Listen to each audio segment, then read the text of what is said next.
사위가 문을 안 열어줘. 전화도 안 받고. 문 앞에 서 있다 그냥 돌아왔어. 저는 40대 직장인 여성입니다.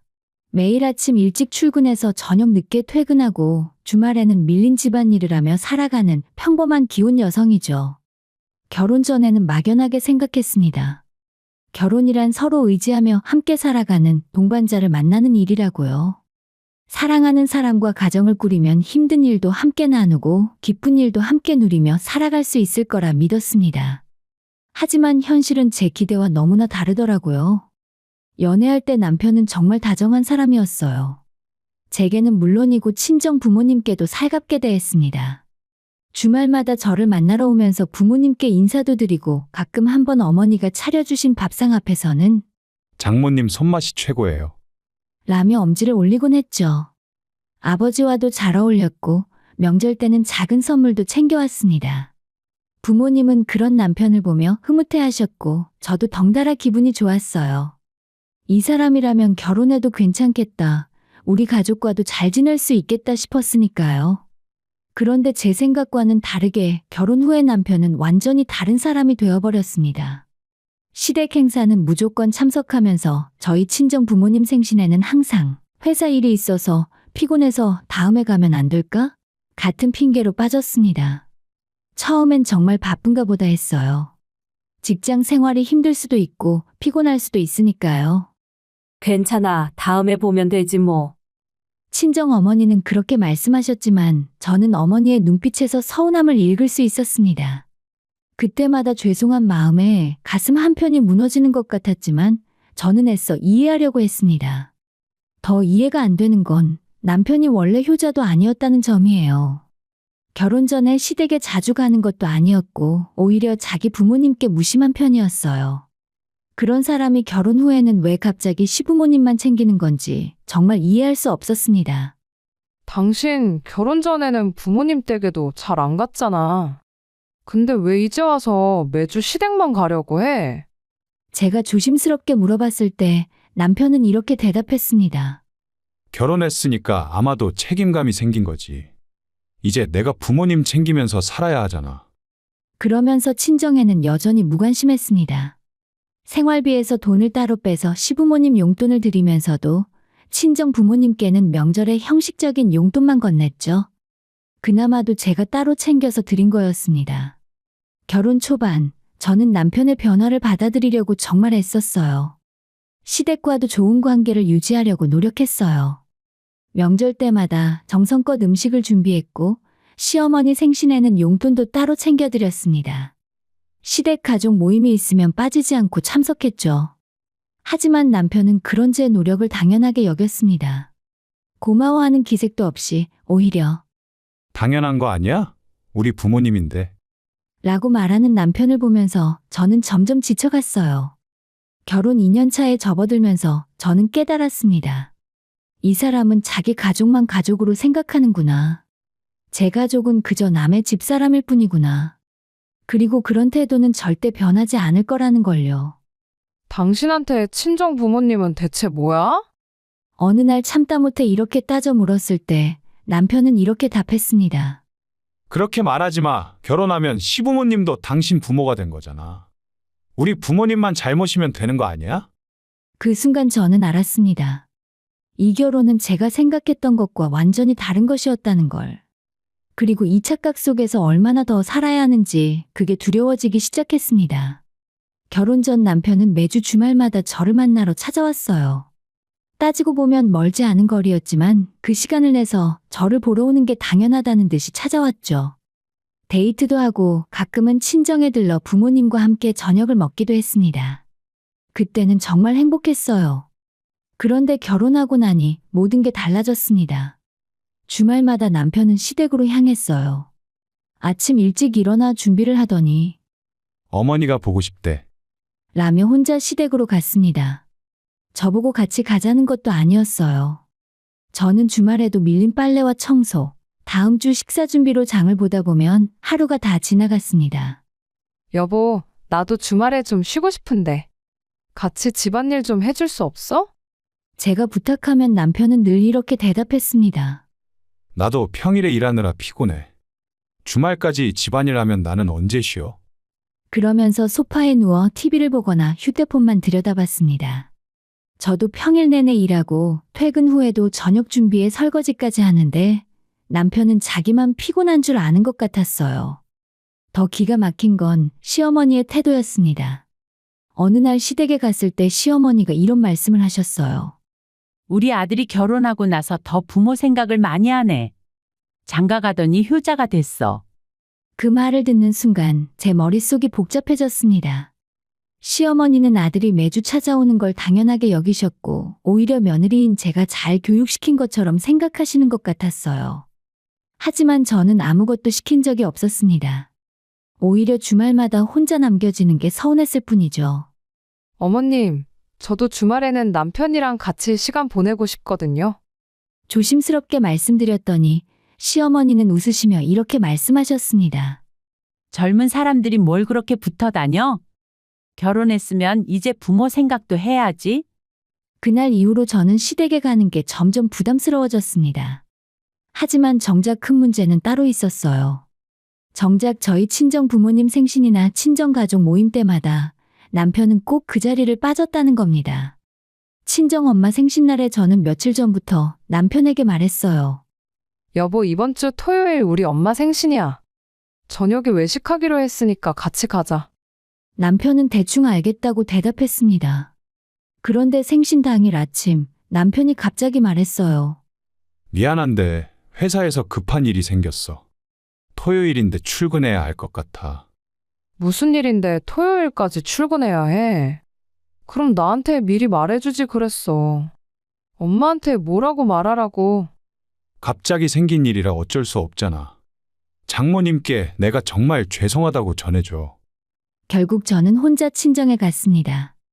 괜찮다. 바쁜데 뭐. 친정 어머니는 그렇게 말하셨지만 친정 아버지의 표정은 좋지 않았어요. 형부와 언니 가족은 다 왔는데 저희 남편만 없으니 분위기가 이상했습니다. 그런데 다음 주 일요일 시어머니 생신이었어요. 남편은 새벽같이 일어나서 준비를 했습니다. 여보, 오늘 우리 어머니 생신이야. 일찍 가야 해.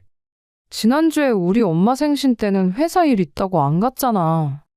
제가 따지듯 말하자 남편은 당연하다는 듯이 대답했습니다. 그건 그거고 이건 이거지. 우리 어머니 생신인데 내가 안 가면 누가 가? 그럼 우리 친정엄마 생신 때는 나 혼자 가도 괜찮고? 장모님은 처형내도 있고 당신도 있잖아. 우리 어머니는 나밖에 없어. 그 말을 듣는 순간 제 안에서 뭔가 무너지는 느낌이었습니다. 더 충격적인 일도 있었어요. 어느 날 통장을 확인하다가 생활비 계좌에서 매달 일정 금액이 빠져나간 걸 발견했죠. 남편에게 물어보니 처음엔 발뺌하더니 결국 시인했습니다. 어머니 용돈 드리는 거야. 나이 드셔서 쓸 때도 많고 효도 좀 하면 안 돼?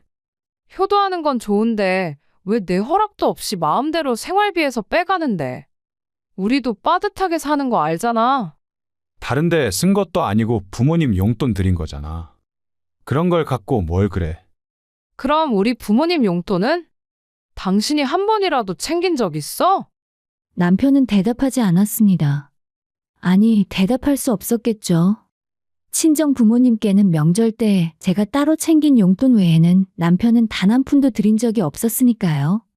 그날 밤 우리는 크게 싸웠습니다. 저는 남편의 이중적인 태도를 참을 수 없었고 남편은 제가 시댁을 무시한다며 화를 냈어요. 당신은 우리 부모님을 진짜 부모처럼 생각 안 하는 것 같아. 남편의 말에 저는 웃음이 나왔습니다. 진짜 부모처럼 생각 안 하는 건 당신이잖아. 우리 부모님한텐 아예 관심도 없으면서. 우리 집안에 시집을 오면서 시부모가 당신 부모도 된 거라니까. 왜 그걸 이해를 못해? 그 순간 저는 깨달았습니다. 이 사람은 절대 변하지 않을 거라는 것을요. 그리고 이런 식으로 계속 살다간 제가 먼저 망가질 거라는 걸요. 맞벌이 하면서 집안일까지 혼자 도맡아 하고 시댁은 정성껏 챙기면서도 친정은 뒷전으로 밀리는 삶이요. 그게 과연 제가 꿈꿨던 결혼 생활일까요? 당연히 아니었습니다. 하지만 그때까지는 아직 참을 수 있을 거라고, 언젠가는 남편도 변할 거라고 믿고 싶었습니다. 그렇게 저는 조금씩 천천히 무너져 가고 있었어요. 그렇게 참으며 살던 어느 날, 제 인생을 완전히 바꿔놓은 사건이 일어났습니다. 그날 저는 친구와 약속이 있어서 외출을 하게 되었어요. 오랜만에 친한 친구를 만나서 영화도 보고 저녁까지 먹고 늦게 들어올 계획이었죠. 여보, 나 오늘 친구 만나서 늦게 들어올 거야. 나 기다리지 말고 저녁 알아서 먹고 있어. 알았어. 조심해서 놀다 와. 남편은 그렇게 대답했고 저는 별 걱정 없이 친구를 만나러 나갔습니다. 그리고 그날 저녁 한참 친구와 놀고 있던 중 친정 어머니한테서 전화가 왔어요. 너 지금 집이야? 아니요, 엄마. 저 지금 친구 만나러 나왔어요. 왜요? 전화 너머로 어머니의 목소리가 조금 이상했습니다. 평소와 달리 힘이 없고 뭔가 서운한 기색이 역력했어요. 아, 그래. 친구 만나러 간다고 했었나? 내가 깜빡했네. 무슨 일 있으세요? 아니야, 아무것도 아니야. 그냥 반찬 좀 해놨는데 네 생각나서 전화했어. 엄마, 뭔가 이상한데. 무슨 일 있었어요? 정말 아무것도 아니야. 재미있게 잘 놀아. 어머니는 그렇게 말씀하시고 서둘러 전화를 끊으셨습니다. 저는 찝찝한 마음을 떨칠 수가 없었어요. 어머니 목소리에서 뭔가 숨기시는 게 느껴졌거든요. 그리고 그날 저녁 친구와의 자리를 빠르게 마친 후에 친정에 들렀습니다.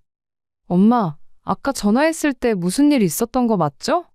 어머니는 한참을 망설이시더니 결국 말씀하셨습니다. 사실은 아까 너희 집에 갔었어. 반찬 좀 해서 갖다 주려고. 네? 우리 집에요? 그래서요? 문을 아무리 두드려도 안 열어주더라. 사위한테 전화도 했는데 받질 않고. 순간 제 머릿속이 하얘졌습니다. 엄마, 언제요? 정확히 언제 갔었어요? 아까 너한테 전화하기 전에 너희들 먹으라고 반찬 좀 해갔지. 그런데 아무리 배를 눌러도 반응이 없더라고. 혹시 남편이 잠깐 외출했을 수도 있지 않아요?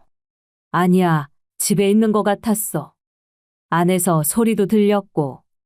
근데 일부러 안 연 것 같아. 그 말을 듣는 순간 저는 온몸에 소름이 돋았습니다. 어머니는 제 표정을 보시더니 손을 내밀어 제 손을 잡으셨어요. 괜찮아. 엄마는 괜찮으니까 너무 신경 쓰지 마. 하지만 괜찮을 리가 없었습니다. 저는 그 순간 깨달았어요. 남편이 일부러 의도적으로 제 어머니를 무시했다는 것을 말입니다. 그리고 다시 저는 집에 돌아와서 남편을 마주했습니다.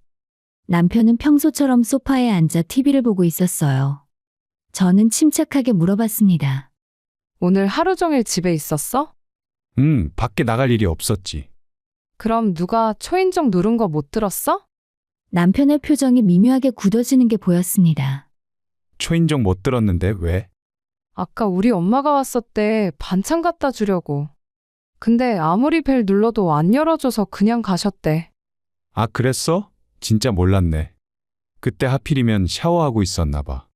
분명한 거짓말이었습니다. 남편의 눈빛과 말투, 모든 게 거짓말이라고 소리치고 있었어요. 샤워는 얼마나 오래 했길래? 엄마가 집 앞에서 30분 넘게 기다리셨대. 당신한테 전화도 했다는데? 전화? 부재 중 전화 없었는데. 그래, 그럼 지금 확인해봐. 통화 기록. 남편은 잠시 당황하는 기색을 보이더니 핸드폰을 확인했습니다. 그리고는 이렇게 말했어요. 아, 전화 왔었네. 내가 무음으로 해놨었나 봐. 진짜 몰랐어. 거짓말하지 마. 당신 집에 있었고 우리 엄마가 왔던 것도 알고 있었잖아. 알면서도 모른 척 하고 있었던 거지? 순간 남편의 얼굴이 굳어졌습니다. 그게 그러니까. 왜 우리 엄마가 왔는데 문을 안 열어줬어? 대체 왜? 남편은 한참을 말이 없다가 결국 이렇게 말했습니다. 솔직히 귀찮았어. 장모님 오시면 또 이것저것 챙겨야 하고 신경 쓰이잖아. 그 말을 듣는 순간 저는 정말로 이 사람과 같은 공간에 있을 수가 없었습니다. 귀찮아서? 우리 엄마가 당신 생각해서 반찬 해가지고 온 건데 그게 귀찮아서 문도 안 열어줬다고? 너무 심하게 받아들이지 마. 그냥 그때 피곤하기도 했고. 피곤하면 문도 못 열어줘? 그게 사람이 할 짓이야. 제 목소리가 떨렸습니다. 분노 때문이 아니라 너무 허탈하고 슬퍼서였어요. 당신 어머니가 오셨을 때 내가 그랬으면 어땠을 것 같아? 문도 안 열어주고 전화도 안 받았으면? 그건 이야기가 좀 다르잖아. 뭐가 달라? 똑같은 부모인데 뭐가 달라? 남편은 제 말에 대답하지 못했습니다. 그날 밤 저는 잠을 이룰 수가 없었어요.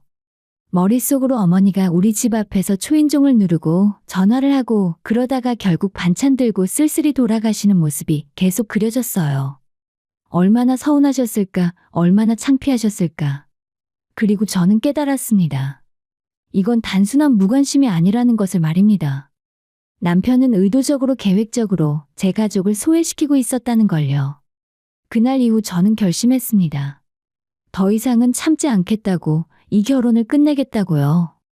하지만 그냥 끝낼 수는 없었습니다. 제 부모님을, 특히 어머니를 그렇게 모욕한 대가를 치르게 해야 했으니까요. 복수를 준비하기 시작했습니다. 그날 이후 저는 겉으로는 아무렇지 않은 척했습니다. 남편과 평소처럼 대화하고 밥을 차려주고 출근 준비를 도왔어요. 하지만 제 마음속에는 이미 확고한 계획이 세워지고 있었습니다. 먼저 저는 우리 집의 법적 소유권을 다시 한번 확인했습니다. 다행히 집은 처음부터 전부 제 명이었어요. 결혼할 때 친정 부모님께서 지원해 주신 돈과 제가 모아둔 돈으로 마련한 집이었고, 남편은 결혼할 당시에 단 한 푼도 보탠 적이 없었습니다. 당시에 남편이 나중에 보태주겠다고 했지만 결국 한 번도 돈을 준 적이 없었죠. 등기부 등본을 떼어보니 명확했습니다. 100% 제 단독 명의. 남편에게는 어떤 권리도 없었어요. 다음으로 저는 변호사를 만났습니다. 조용히, 남편은 모르도록요. 제 명의로 된 집을 배우자 동의 없이 처분할 수 있나요? 네, 가능합니다. 단독 명의 재산이라면 소유주 마음대로 처분할 수 있어요. 변호사의 답변을 듣고 저는 확신을 얻었습니다. 그럼 이혼 전에 집을 매각해도 문제 없을까요?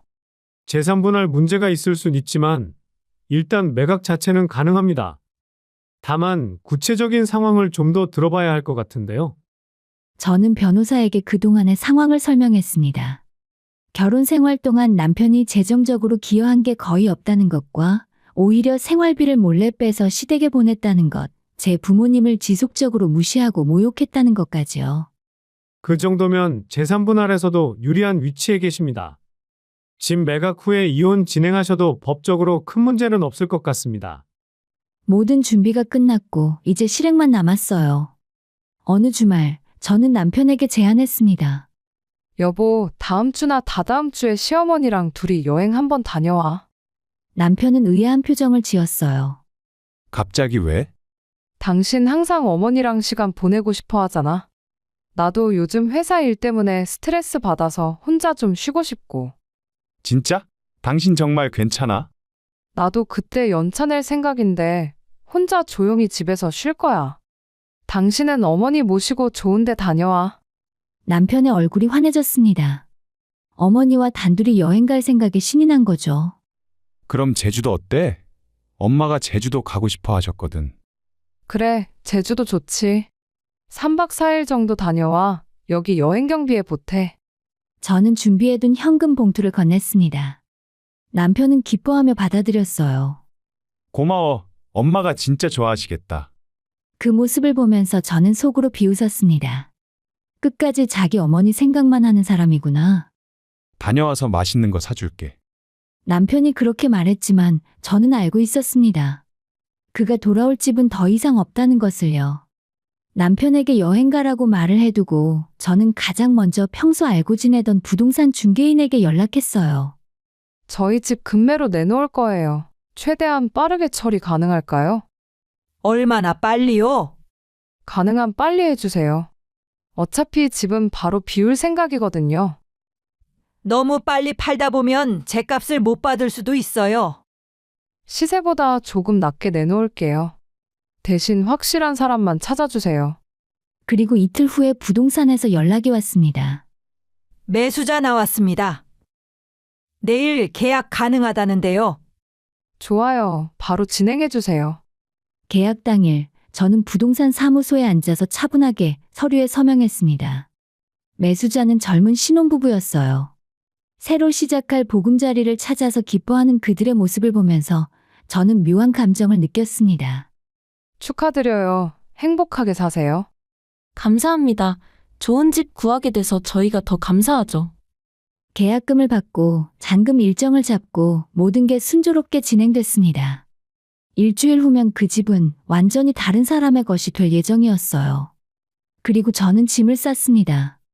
제 물건들과 친정에서 가져온 것들, 제가 산 가전제품들까지 전부요. 남편 물건은 하나도 건드리지 않았습니다. 그저 제 것만 챙겼어요. 친정 부모님과 함께 이삿짐을 싸기 시작했고 저는 조용히 짐을 옮겼습니다. 정말 이렇게 하는 게 맞겠니? 어머니가 걱정스러운 표정으로 물으셨어요. 이렇게라도 안 하면 제가 미칠 것 같아요. 하지만 엄마, 그날 일 생각하면 아직도 화가 나요. 엄마가 우리 집 앞에서 얼마나 서운하셨을지. 그걸 생각하면 절대 용서할 수 없어요. 아버지가 제 어깨에 손을 얹으셨습니다. 그래, 네 결정을 존중한다. 너 하고 싶은 대로 해라. 그렇게 저는 모든 짐을 빼냈고 집은 텅 비었습니다. 남편의 옷가지와 몇 가지 생활용품만 덩그러니 남아 있었어요. 그리고 남편에게 문자를 보냈습니다. 여행 잘하고 있어? 돌아오면 전화 한 통 해. 할 얘기가 있어. 남편에게서 답장이 왔어요. 응, 엄마랑 잘 놀고 있어. 내일 김포로 돌아갈 거야. 무슨 얘기를 하려고?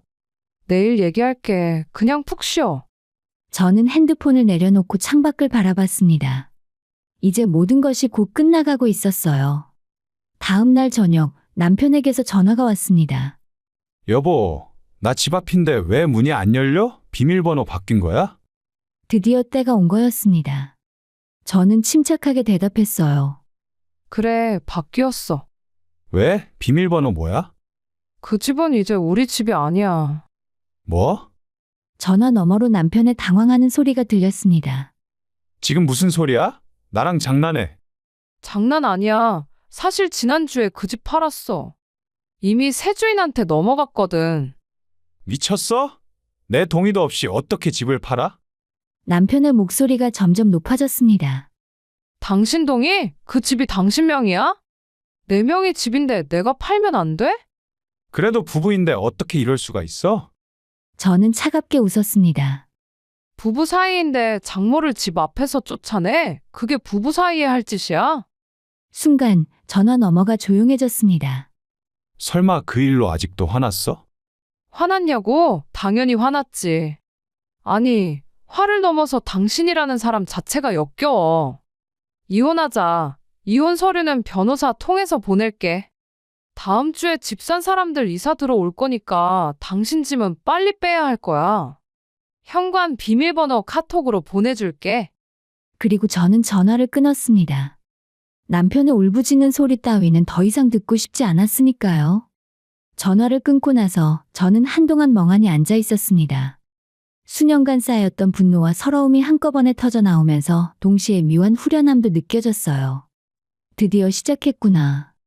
끝을 향해 달려가기 시작했구나. 남편에게서 전화가 수십 통 걸려왔지만 저는 받지 않았습니다. 문자도 수없이 왔어요. 제발 전화 좀 받아. 얘기 좀 하자. 미안해. 정말 미안해. 다시는 안 그럴게. 집을 어떻게 팔 수가 있어? 우리 어떻게 살라고? 이제 당신 부모님한테도 잘할게. 제발 한 번만 용서해줘. 하지만 저는 냉정하게 모든 메시지를 무시했습니다. 이미 돌아갈 수 없는 다리를 건넜고 돌아갈 생각도 없었으니까요. 이틀 후에 남편이 친정으로 찾아왔습니다. 시어머니와 함께였어요. 초인종이 울렸고 친정 아버지가 문을 여셨습니다. 사돈어른 안녕하십니까? 시어머니가 90도로 허리를 숙이며 인사했습니다. 평소에는 그렇게 당당하시던 분이 완전히 풀이 죽어 계셨어요. 들어오세요. 아버지는 무표정하게 그들을 거실로 안내하셨습니다. 남편과 시어머니는 제 앞에 무릎을 꿇었습니다. 남편의 눈은 빨갛게 충혈되어 있었고 시어머니는 눈물을 흘리고 계셨어요. 제발 용서해줘. 내가 정말 잘못했어. 남편이 떨리는 목소리로 말했습니다. 우리 아들이 잘못했다. 전부 내가 잘못 키워서 그래. 제발 한 번만 봐줘. 시어머니도 손을 비비며 애원했습니다. 저는 그들을 차갑게 내려다봤어요. 어머님 아들이 집까지 찾아온 저희 엄마를 현관밖에서 돌려보냈어요. 뻔히 집에 있으면서 모르는 척하고 문도 안 열어줬다고요. 알고 계셨어요? 시어머니는 당연히 모르셨겠죠. 아들이 그런 짓을 했다는 것조차 모르셨을 테니까. 당신 아들이 우리 엄마를 집 앞에서 쫓아냈어요. 반찬 들고 오신 우리 엄마를 말이에요. 그런데 어머님은 아들한테서 매달 용돈이나 받으면서 효자라고 생각하셨죠. 시어머니의 얼굴이 새하얗게 질렸습니다. 그런 일이 있었어? 너 정말 그랬어? 시어머니가 남편을 돌아봤지만 남편은 고개를 숙인 채 아무 말도 하지 못했어요. 나도 몰랐어. 우리 아들이 그런 짓을 했는지. 이제 와서 모르셨다고 하면 뭐해요? 결과는 똑같은데. 저는 냉정하게 말을 이었습니다. 만약에 제가 어머님한테 똑같이 했으면 어땠을 것 같으세요? 어머님이 우리 집에 오셨는데 제가 일부러 문을 안 열어주고 전화도 안 받았으면요. 시어머니는 입술을 떨며 아무 말도 하지 못했습니다. 당연히 난리 나셨겠죠. 그런 며느리는 쫓아내야 한다고 하셨겠죠. 미안하다는 말로 다 되는 줄 아세요? 우리 엄마가 얼마나 서운하셨을지, 얼마나 창피하셨을지 생각이나 해보셨어요? 제 목소리가 떨렸습니다. 그날의 일을 떠올리니 다시 화가 치밀어 올랐어요. 남편이 다시 입을 열었습니다. 내가 진짜 잘못했어. 정말 미안해. 다시는 안 그럴게. 앞으로 장모님한테도 잘할게. 제발 기회를 한 번만 더 줘. 기회? 저는 비웃음을 터뜨렸습니다. 당신한테 기회는 몇 번이나 있었다고. 우리 엄마 생신 때도 아빠 생신 때도 명절 때도 그때마다 당신은 뭐 했어? 회사 일이 있다고 피곤하다고 빠졌잖아. 그건 근데 시어머니 생신 때는? 새벽같이 일어나서 갔잖아. 그게 뭐야? 우리 부모님은 부모도 아니야? 남편은 고개를 푹 숙인 채 흐느끼기 시작했어요. 정말 미안해. 내가 정말 잘못했어. 이제 와서 우는 거 보기 싫어. 당신이 우리 엄마한테 한 짓 생각하면 그 눈물도 거짓말 같아. 그때 친정 어머니가 옆에서 조용히 말씀하셨습니다. 그만하자. 이제 그만. 엄마가 그렇게 당했는데 제가 어떻게 참아요? 괜찮아. 엄마는 괜찮으니까. 하지만 괜찮지 않다는 걸 저는 알고 있었습니다. 어머니의 눈빛에서 그날의 서러움이 아직도 남아있다는 걸 느낄 수 있었으니까요. 저는 남편을 똑바로 쳐다봤습니다. 집은 이미 팔렸고 돌이킬 수 없어. 당신 오늘 내일 중으로 빨리 다 찾아가. 그럼 나는 어디서 살라고? 시댁으로 가면 되잖아. 엄마를 그렇게 좋아하니까 당신은 엄마랑 사는 게 딱 맞을 것 같은데. 제 말에 시어머니가 얼굴을 들었습니다. 며느리, 제발 우리 아들 한 번만. 어머님 아들이랑 계속 사세요. 저는 이제 어머님 며느리도 아니고 저 사람 아내도 아니에요. 그래도 그리고 어머님께 한 가지 말씀드리고 싶은 게 있어요. 저는 시어머니를 똑바로 바라봤습니다. 아들이 자기 부모만 챙기는 게 효도라고 생각하세요? 그건 효도가 아니라 이기심이에요. 진짜 효도는 배우자의 부모도 함께 존중할 줄 아는 거예요. 시어머니는 아무 말도 하지 못했습니다. 그리고 아드님이 매달 드렸던 용돈, 그거 저희 생활비 통장에서 몰래 빼간 거예요. 어머님은 그것도 모르고 받으셨죠? 뭐라고? 생활비 계좌에서 매달 50만 원씩 빠져나갔으니까 확인해 보세요. 바로 그 돈이 어머님 용돈이었어요. 시어머니의 얼굴이 창백해졌습니다. 너 정말 그랬어? 며느리 몰래? 시어머니가 남편을 돌아봤지만 남편은 대답하지 못했어요. 저는 가방에서 이혼 서류를 꺼냈습니다. 이혼 동의서야. 여기 서명해줘. 재산 분할은 없어. 집은 원래 내 거였고 당신은 기여한 게 하나도 없으니까. 여보, 제발. 서명 안 하면 재판으로 이혼 진행할 거야. 그럼 당신이 한 일들이 전부 공개될 텐데 그게 좋아? 남편은 떨리는 손으로 서류를 받아 들었습니다. 정말 돌아갈 수 없어? 없어. 당신 같은 사람이랑 하루도 더 못 살아. 그동안 나름 열심히 살았는데. 시댁만 챙기는 게 열심히 사는 거야?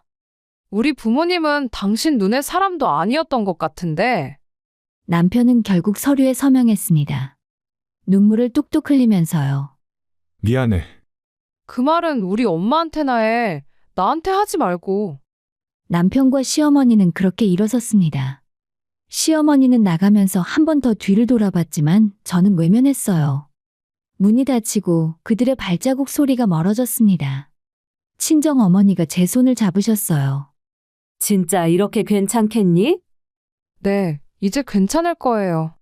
아무 걱정하지 마세요. 그리고 저는 처음 진심으로 편안한 한숨을 내쉬었습니다. 긴 악몽이 드디어 끝난 것 같았어요. 이혼 후에 저는 제 선택을 숨기지 않기로 했습니다. 지인들이 물어보면 솔직하게 대답했어요.